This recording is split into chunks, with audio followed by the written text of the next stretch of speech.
Thank you to all those that follow me on all the social networks, Instagram, YouTube, of the many forums across the world. My moniker is Jack English Machines, if you didn't know. And I've been spending a lot of time on Instagram and have sort of neglected my YouTube followers. And so this will be loaded up into my YouTube channel, Jack English Machines. And let me go over what I've been working on in the last month or two. This is a 1950 T. Robinson and Son from Rochdale, England, Spindle Moulder, considered one of the best woodworking manufacturers in England. Some would argue even better than Wadkin.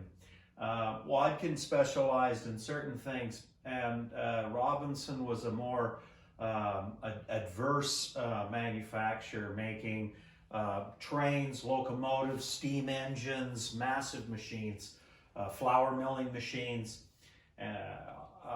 its own foundry, and actually older than Wadkin, and so to a certain degree is considered by many a little bit better. This is a fine example.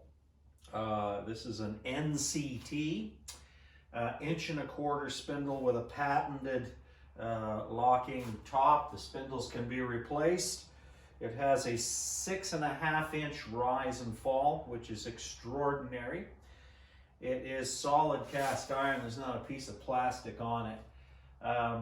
I didn't have the original fence. I have done some modifications here. It took me a few years to locate certain things. One of them is a Festo power feeder, which is the original company that makes Festool today. Yes, they did make machinery.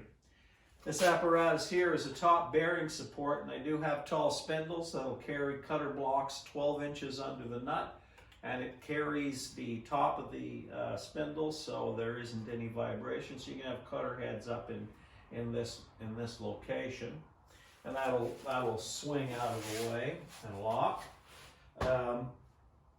The condition of this was pretty poor, but it is something I've always wanted to intrigue myself with, was Robinson and how well it was made. There's definitely differences from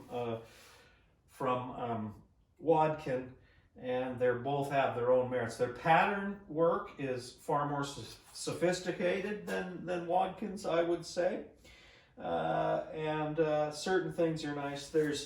I'll come in and I'm going to show you some of the modifications and some of the features. Okay, so currently what I'm working on here is I manufactured this, and that's because I made a dust collector shroud out of copper waste pipe, and I had this leftover half piece. Now this is a little pattern ring guard, and it can be bolted on anywhere, and it would it would protect when you're doing pattern work, stuff like this. This particular spindle is a stub spindle, and you can float work across. So this kind of guard would allow you to do pattern work. You can bolt that on anywhere. The fences are Brazilian rosewood with hold downs. I have removable steel lips, which are machined in parallel. The plates both slide in and out, and there's adjustments on the back. And of course, these can be removed. I'm still, only about 2/3 through the whole setup. Let me show you what this guard will do.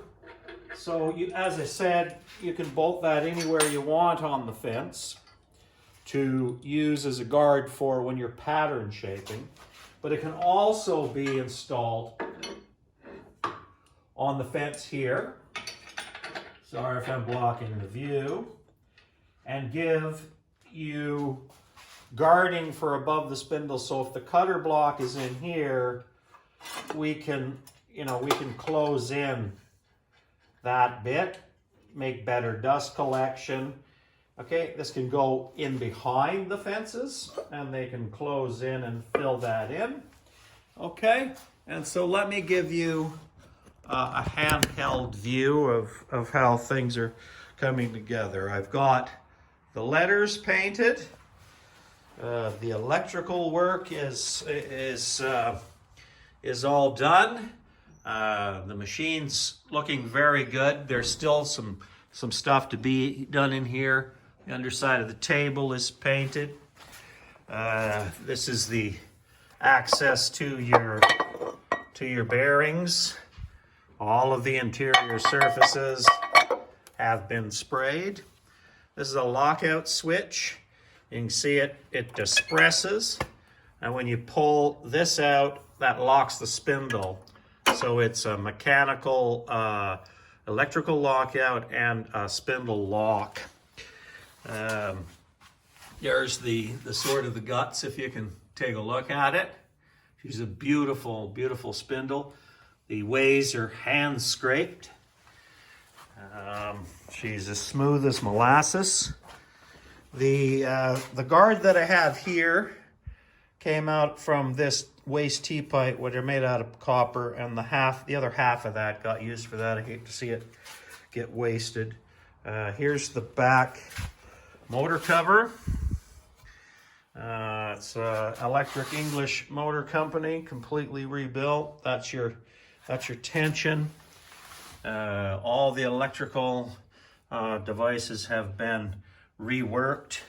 It was in pretty poor condition. Interiors of the motor are red. I don't know if you can see that, and it's pretty fantastic. I believe this isn't the fence that came with it, but it's maybe an SCMI 80, maybe a 70s vintage that I've retrofitted. Made all of the handles, including all of these.